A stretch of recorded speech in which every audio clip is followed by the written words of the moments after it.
Ni kweli kwamba kwenye mafanikio ya mwanaume nyuma yuko mwanamke. Licha ya hivyo, na kusihi, ogopa wanawake. Sexual cannibalism ni kitendo cha jike au dume kumla bebi wake kabla, katikati au baada ya tendo la kujamiiana. Huko hakuna kufa kwa kujinyonga wala magonjwa. Mwana kulitafuta, mwana kulipata. Ukitaka kupandana na kifo kinakukuta. Na wahanga wakubwa wa hali hii ni madume.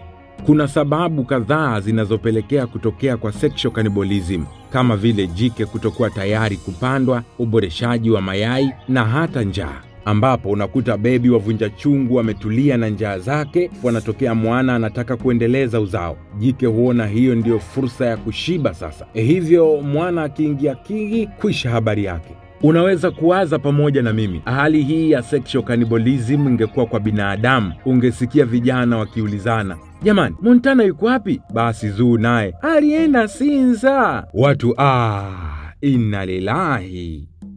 Jamii zingine zinazofanya kitendo hiki cha sexual cannibalism ni pamoja na buibui, vunja chungu, nyoka aina ya anakonda na baadhi ya pweza. Wabadu wakatabahu fakir. Langu jina ni JJ Ephraim na hii ni Funny Fact.